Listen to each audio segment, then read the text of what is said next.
Bonjour.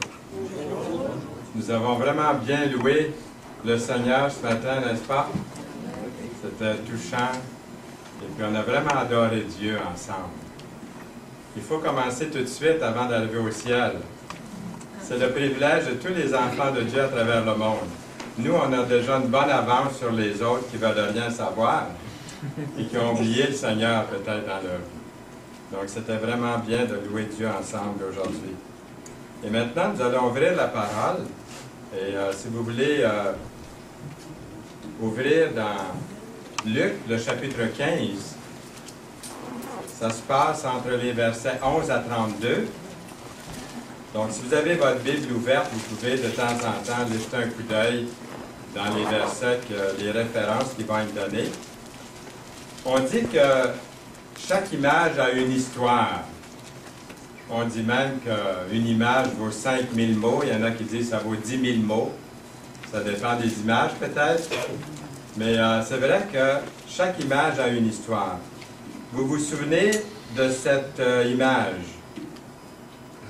La démolition des murs de Berlin en 1989. Aïe, aïe, aïe, aïe, aïe. On disait c'est la fin du communisme en Allemagne de l'Est. L'homme que vous voyez au centre de la photo est le soldat Arnold Keffart d'Omaha, dans le Nebraska. En 1960, Arnold était un jeune homme stationné en Allemagne de l'Ouest. Et un jour qu'il conduisait un camion militaire, il l'a démoli dans un accident.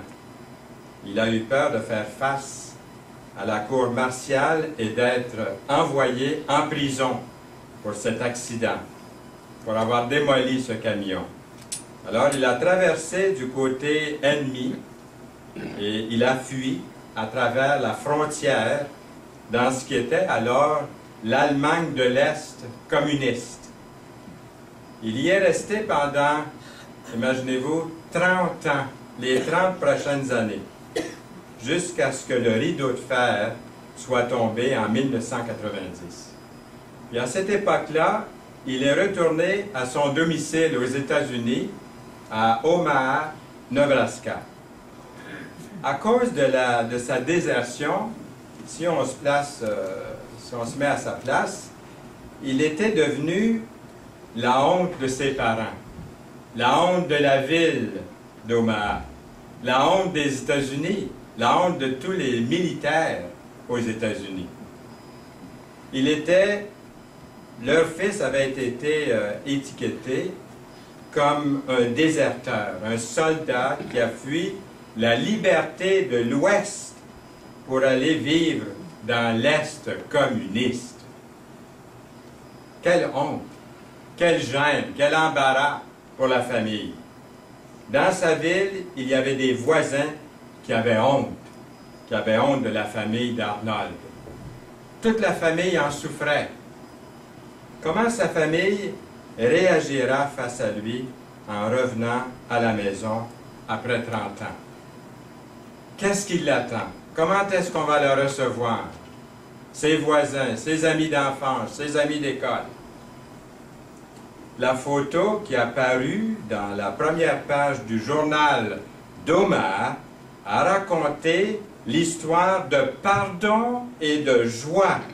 Le fils verse des larmes de joie tout en recevant l'étreinte de sa sœur et l'accolade chaleureuse de son père âgé. C'est pas merveilleux, ça? Une réception pareille, on ne s'attendait pas à ça. Et quand j'ai lu cette histoire, je ne pouvais pas m'empêcher de penser à la parabole du prodigue, que nous retrouvons dans Luc chapitre 15, les versets 11 à 32. Jésus nous a laissé cette illustration. Jésus nous a laissé cette illustration qui a été appelée l'histoire la mieux connue de tous les temps et la plus aimée. Vous êtes sûrement familier avec ce récit-là aujourd'hui. Examinons-le à nouveau ce matin. Si vous voulez, divisons l'histoire en deux parties, celle du plus jeune fils et celle du fils aîné. La première partie, le fils rebelle. On va l'appeler le fils rebelle dans Luc 15, les versets 11 à 24. Et cette première partie de l'histoire, on pourrait dire que c'est l'acte 1, peut-être divisé en 3 scènes. Notez bien les 3 expériences du fils prodigue. Premièrement, la rébellion. Nous lisons « Il partit pour un pays éloigné » dans Luc 15, verset 13. Nous l'appelons la parabole du prodigue, mais il serait plus correct, je pense, de l'appeler la parabole du père qui aime son fils. Le père est le sujet principal du verset 11. Dans Luc 15, 11, un homme avait 2 fils. Il est mentionné dans l'histoire directement ou indirectement par moins de 15 fois le père. Et au fond, c'est l'histoire de 2 fils perdus, pas seulement un, comme nous allons voir. On parle souvent du fils prodigue, mais au fond, l'autre fils était aussi perdu que le fils plus jeune. Dans Luc 15, verset 12, le plus jeune fils est probablement encore un adolescent ou tard dans son adolescence, 17 ou 18 ans. Le mariage des garçons avait lieu normalement entre 18 à 20 ans. L'histoire laisse à penser qu'il était célibataire. Il semblerait que cette famille était financièrement à l'aise aussi, en moyen, comme on dit aujourd'hui, et conformément à la loi juive, le premier enfant de la famille hériterait 2 fois le montant donné à l'autre fils. Alors, cette famille juive avait 2 fils. Le jeune va recevoir 1/3 et le frère aîné 2/3 de la succession. Mais puisque le jeune fils a voulu son héritage tout de suite avant la mort de son père, il a dû recevoir beaucoup moins. Normalement, il n'aurait pas eu le droit de recevoir l'héritage tout de suite. Il a demandé une faveur spéciale à son père. Il s'est peut-être dit, ouais, en mettant ça dans notre langage d'aujourd'hui, moi je suis pas mal tanné de vivre ici, là, à la maison, chez mes parents. Je veux aller vivre ailleurs. Je souhaite voler de mes propres ailes. Là, je suis assez vieux, puis j'ai travaillé dans les pâturages, puis l'herbe me paraît beaucoup plus verte, puis beaucoup plus écologique de l'autre côté de la clôture. C'est là que je voudrais me trouver, de l'autre côté, là-bas, loin d'ici. S'il te plaît, mon père, donne-moi dès maintenant, tout de suite, ça presse, ce que je vais recevoir un jour quand tu seras mort. Je veux l'avoir tout de suite, je veux partir d'ici. Ça m'énerve d'être ici, j'en peux plus. C'est un peu la pensée que nous retrouvons en lisant ce texte. Le gars est tanné de rester sur la propriété de la maison paternelle. Il a peut-être pensé, puis dit, « Donne-moi ce qui me revient aujourd'hui. Je vais aller de l'avant dans ma vie. Je vais aller faire ma fortune. Je vais aller voir le monde. Je vais arranger mes propres affaires comme il me plaît, comme je le veux. Fini pour moi tous les règlements de la maison, toutes les restrictions. Bye-bye! Bye-bye! » Peut-être qu'ici, ce matin, certains parents, sûrement, ou ailleurs, ceux qui entendent le message, pourraient sûrement s'identifier à cette histoire. Souvent, les jeunes vont apprendre la vie, on dirait qu'ils aiment l'apprendre de la manière difficile. Ils ne savent pas combien leur vie est bénie et combien ils sont chanceux, quelquefois, d'avoir ces bons parents. Ils ne peuvent pas se faire dire quoi faire ou quoi que ce soit, et ils doivent apprendre de la vie de la manière difficile. Et ce père savait qu'il ne pourrait pas arrêter son fils d'aller vers le pays lointain. C'est inutile d'argumenter avec lui. Le garçon ne veut rien comprendre. Son idée est faite. Il devra apprendre de la manière difficile. Un point, c'est tout. Bon.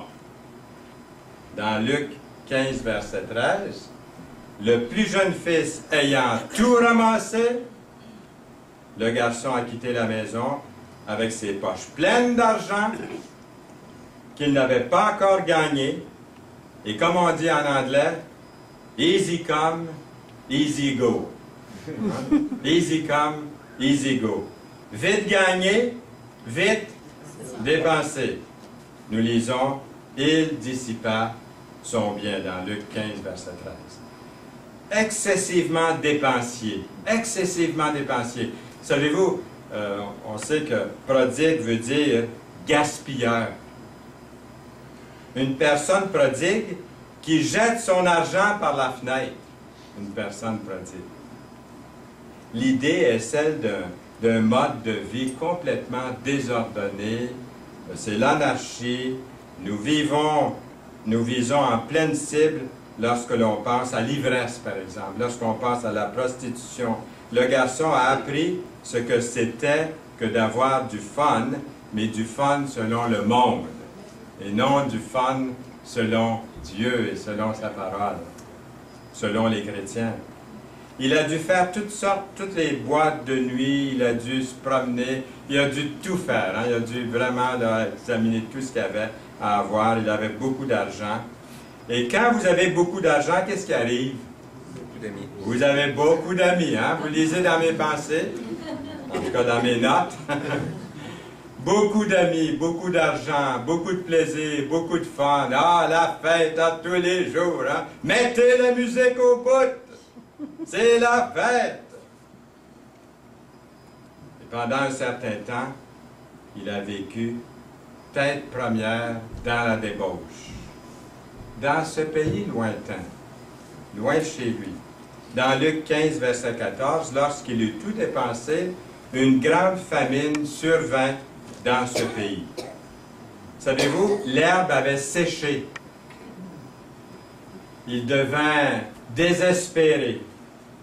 Il a peur maintenant de retourner chez lui, de rentrer à la maison. Il fait le tour pour voir quelques-uns de ses amis des beaux jours d'il y a pas si longtemps. Il leur dit peut-être, pour paraphraser là, quelque chose comme ceci, vous vous souvenez de moi, hein? Vous vous souvenez des beaux banquets qu'on a vécus ensemble, hein? C'était la fête, vous vous souvenez de ça? Hey, vous vous souvenez de telle affaire, telle soirée, là? Vous vous souvenez des bons dîners, des bons lunchs ensemble, l'alcool, hein? Vous vous souvenez de ça? La belle vie dans l'opulence. Vous vous en souvenez, oui ou non? Maintenant, je suis mal pris, les gars. Je me demande si on ne pourrait pas m'aider un petit peu. Peut-être me donner du travail. Ses chums peuvent lui avoir répondu « Désolé, chum, t'as plus rien, on ne peut rien faire pour toi. » Est-ce que c'est un peu ça l'attitude dans le monde aujourd'hui? Hein? Quand vous avez tout dépensé avec vos amis, que vous pensiez étaient de vrais amis sincères, quand vous allez les retrouver, après, ils sont durs à trouver. Ils sont durs à trouver. Dans Luc 15, verset 15, nous lisons « Il alla se mettre au service d'un des habitants du pays, qui l'envoya dans ses champs garder les pourceaux. » Enfin, il a trouvé du travail. Gardien d'un troupeau de pourceaux. Il n'y a pas de saut métier, c'est vrai. Je connais quelqu'un qui, justement, son travail est de garder les pourceaux. C'est un commerce, une entreprise qu'il a, et c'est très bien. Mais une chose qu'il ne faut pas oublier ici, c'est un garçon juif. Les Juifs ont en horreur cet animal, le cochon ou le pourceau, le porc, qu'ils décrivent comme impur. Le jeune homme m'a touché vraiment le fond du baril. Il ne peut pas couler plus bas. On pouvait le sentir de loin. Dans Luc 15, verset 16, nous lisons, « Il aurait bien voulu se rassasier des carouges que mangeaient les pourceaux, mais personne ne lui en donnait. » La vie n'est pas tout à fait ce qui s'attendait dans ce pays-là, là, maintenant. Ces ressources-là ont disparu, ses amis aussi. En plus, il y avait une famine. Imaginez-vous, en plus de ça, il y a une famine dans le pays. Le gars est forcé de faire en tant qu'étranger ce qu'il ne ferait pas chez lui, dans son pays d'origine, dans sa maison. Cette scène nous démontre la représentation du péché dans la vie d'une personne qui rejette la volonté de Dieu. Le péché promet la liberté, mais il ne fait qu'apporter l'esclavage. Le péché promet le succès, mais il amène l'échec. Le péché promet la vie, mais le salaire du péché, c'est la mort. Romains 6, 23. Quand nous laissons Dieu en dehors de notre vie, la vie n'est pas rose. La vie n'est pas belle. La vie n'est pas bonne, malgré les apparences. C'est pas beau. La rébellion contre Dieu conduit à la mort. Deuxièmement, nous avons la repentance du jeune homme. Étant rentré, nous lisons, étant rentré en lui-même, il se met à réfléchir dans Luc 15, verset 17. Repentance signifie changer d'avis, changer de comportement. Moi, j'ai un GPS, comme d'autres ici ont des GPS, et je l'ai mis sur la voix de Julie. Parce que Julie, je l'entends, même si ma radio joue, ou s'il y a des bruits, c'est une voix assez claire. Et Julie est très, très patiente. Hein? Elle nous dit même 4-5 fois, elle va répéter, puis tout ça. Mais il y a seulement qu'une fois où je trouve que sa voix est un peu agressante, un peu choquante, et puis on dirait qu'elle n'y va pas avec le dos de la cuillère. C'est quand elle dit « Faites demi-tour ». Elle nous dit ça sur ce ton-là, à peu près. Hein, Noël? Noël en a « Faites demi-tour ». Ça, j'aime pas ça me faire dire ça. Hein. Là, je me suis trompé, je ne l'ai pas écouté, puis elle me dit « Faites demi-tour ». C'est ce que ça veut dire, repentance. Faites demi-tour. Et ça presse, allez pas plus loin. Et des fois, je suis porté à continuer, à penser peut-être que je vais avoir une rue là, transversale. Non, faites demi-tour, qu'elle dit. Alors, dans notre vie, il faut faire demi-tour. Il faut écouter cette voix de repentance. Faites demi-tour. Faites demi-tour. Et c'est exactement ce que le jeune homme a pris comme décision pendant qu'il était au travail, avec les pourceaux. Il a changé d'idée, il a changé de comportement. Ça commence dans la tête, dans la pensée, dans le cœur, de faire demi-tour. Tout parent d'un fils ou d'une fille prodigue espère et prie pour qu'un jour, il ou elle se mette à réfléchir à sa situation et fasse demi-tour. Le péché a une façon de déformer la réalité. Nous ne voyons pas clairement quand nous sommes dans le péché. C'est embrouillé. C'est comme regarder au travers de la brume. Il est rentré en lui-même, nous lisons. Entré en lui-même. Nous lisons, la bonté de Dieu te pousse à la repentance. Le jeune homme a changé d'avis sur lui-même, il a changé d'avis sur sa situation, il a admis qu'il avait mal fait. C'est comme admettre d'être pécheur, d'être perdu, c'est d'admettre notre échec spirituel. Il a avoué que son père était un homme généreux et que le service à la maison était bien meilleur que la liberté, soi-disant, entre guillemets, dans ce pays éloigné. Être à la maison avec papa lui semble maintenant beaucoup mieux. C'est la bonté de Dieu et non pas seulement la méchanceté de l'homme qui nous conduit à la repentance. La bonté de Dieu te pousse à la repentance. Romains 2, 4. si l'histoire se serait terminée avec le verset 17, le garçon aurait seulement eu du regret et du remords. Mais le vrai repentir implique le verbe agir. Il dit, je me lèverai, j'irai vers mon Père, et je lui dirai, mon Père, j'ai péché contre le ciel et contre toi. Je me lèverai. Le verset 17, si Césaire était là, il aurait pu regretter, avoir du remords, si seulement j'avais écouté, si seulement, c'est vrai que mon Père est généreux, puis si seulement, si seulement, si seulement. Non, je me lèverai. Faites demi-tour. Il est en train de faire ce demi-tour. Notre résolution de bien faire peut être noble, très noble, mais si nous n'agissons pas, ça n'arrive pas, ça n'avance pas à grand-chose. Par exemple, si notre péché est l'ivresse, ou la fornication, ou mentir, voler, ou la colère, ou l'orgueil, se repentir exige plus que du remords, plus que du regret. Nous devons nous lever et agir. Ce garçon a mûri, assis parmi les pourceaux. Il n'est pas le même garçon que nous avons connu au verset 12, non. Les difficultés et le malheur se sont jetés sur lui. Il a été humilié et sa fierté en a subi un dur coup. Il a été mis à l'épreuve. Et à son insu, il a mûri dans la marche vers son Père. Troisièmement, la fête. Il se leva, nous lisons, il se leva et alla vers son Père, au verset 20.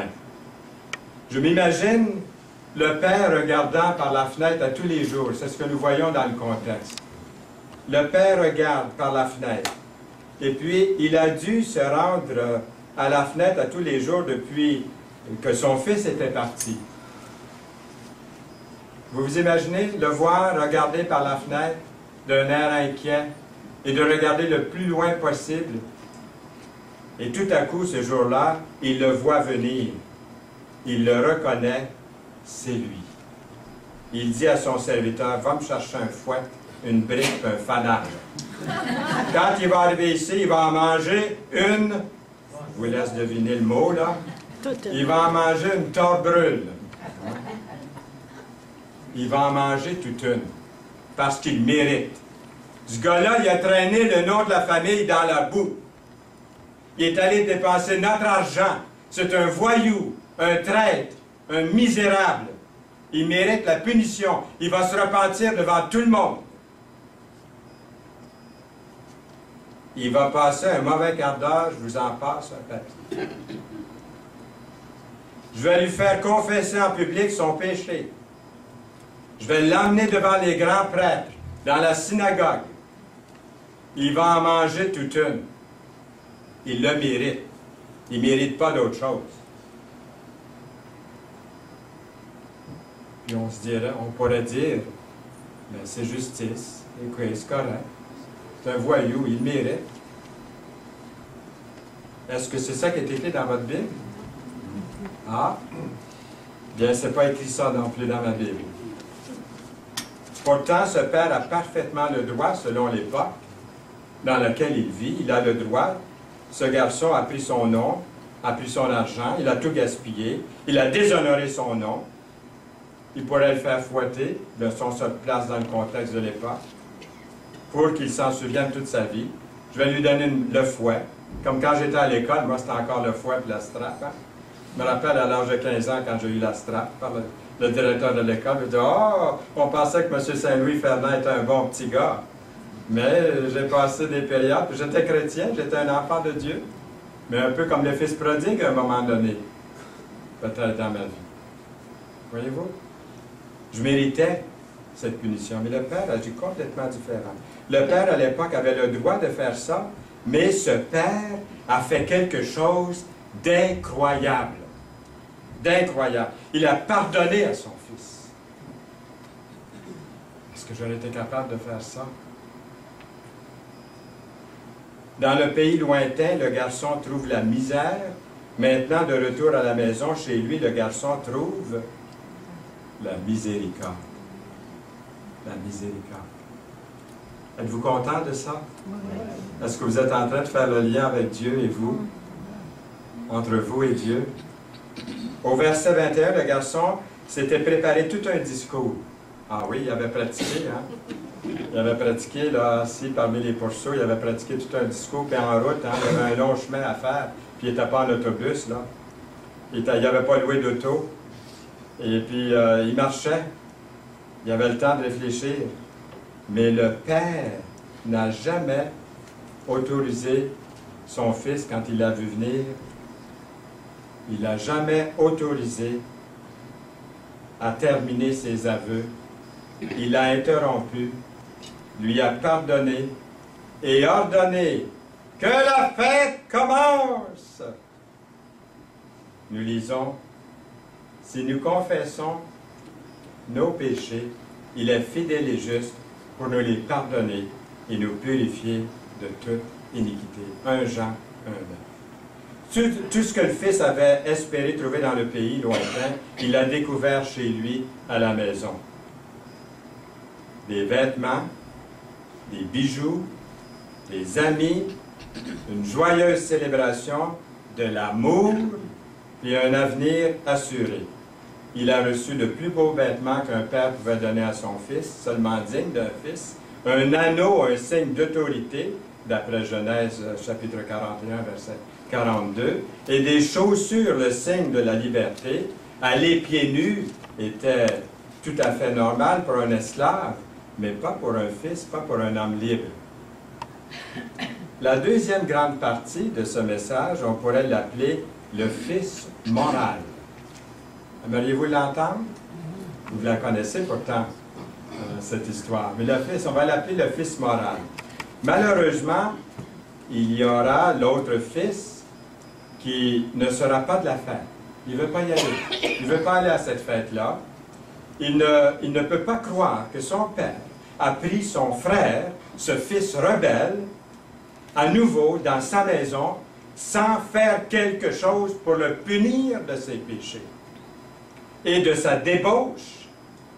Il devra être puni s'il revient à la maison. C'est ça son attitude. Il y a ceux qui ne veulent pas voir le pécheur pardonné. Il ou elle doit être puni. Le frère aîné illustre l'attitude des scribes, illustre l'attitude des pharisiens envers les impies.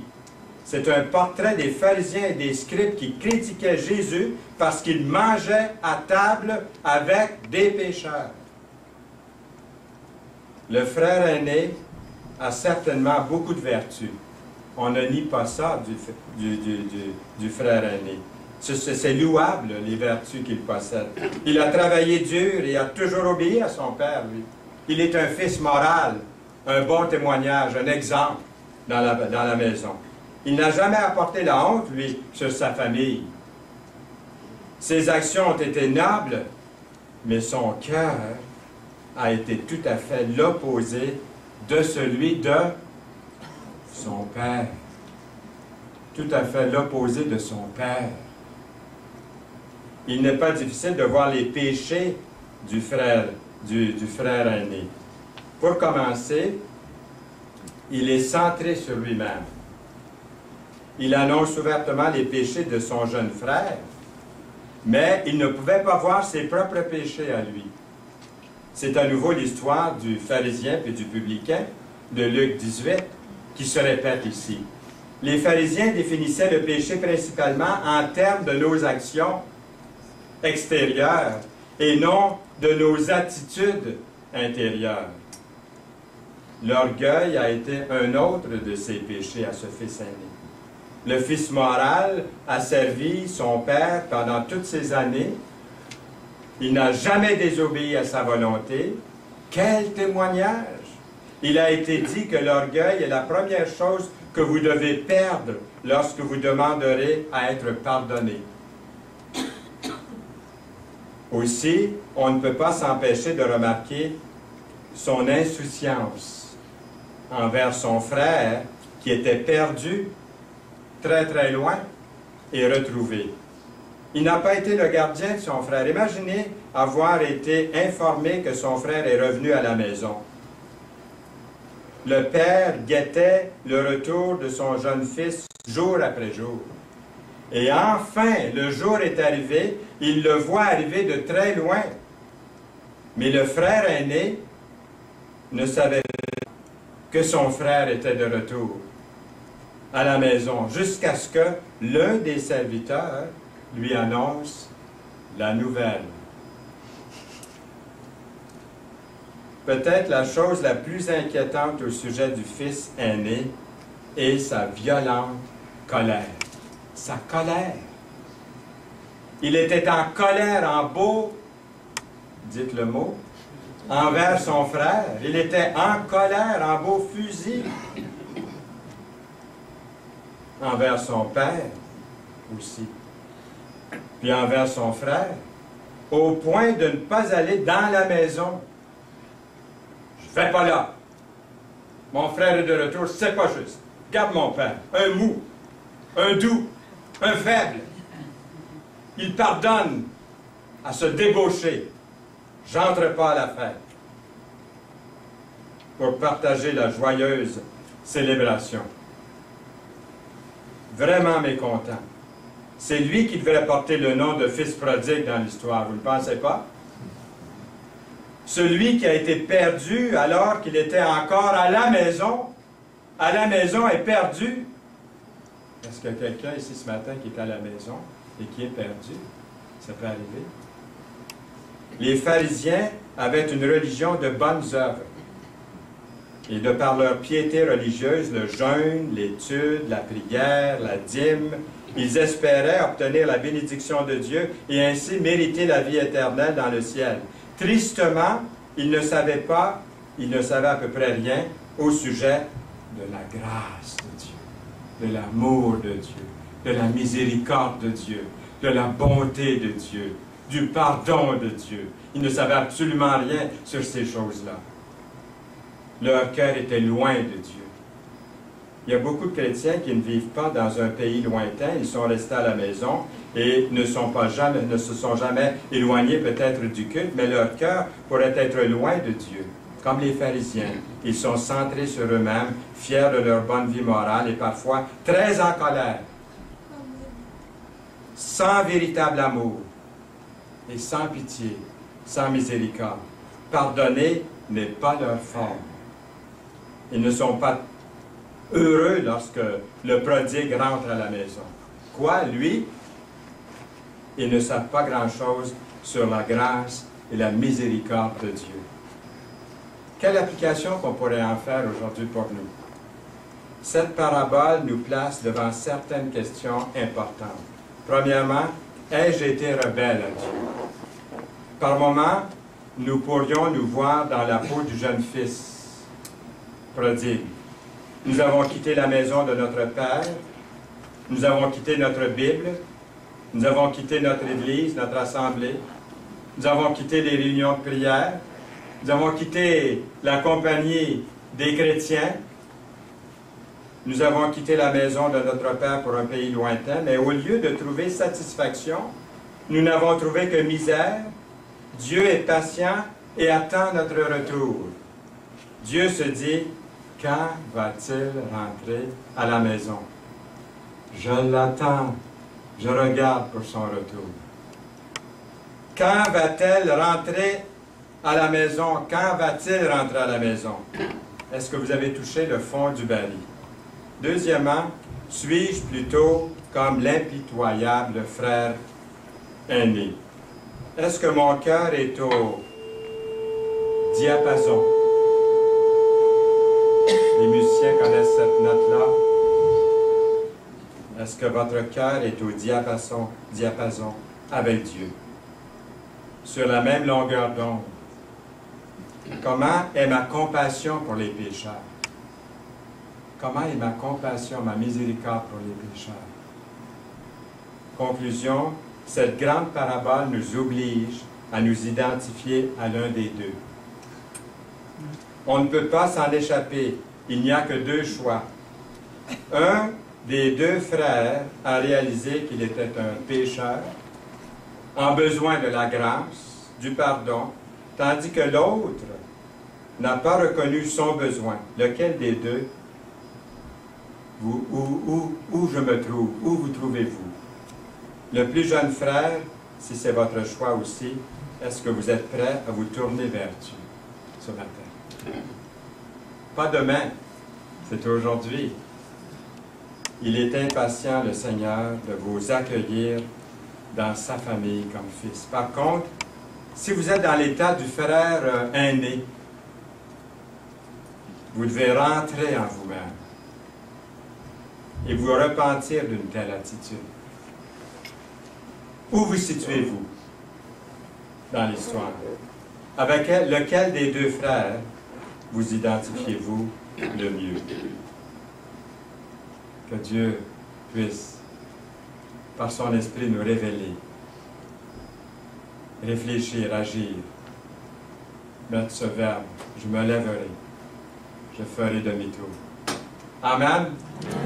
Seigneur, nous te remercions pour ta parole, pour cette histoire qui est connue de par le monde entier. Et encore ce matin, nous l'avons examinée d'un peu plus près. Merci Jésus pour nous avoir laissé ta parole, pour nous avoir laissé cette illustration du Fils prodigue, les deux Fils prodigues en réalité. Les deux avaient besoin. Les deux ont besoin de grâce et de pardon. Au nom précieux de Jésus. Amen. Amen.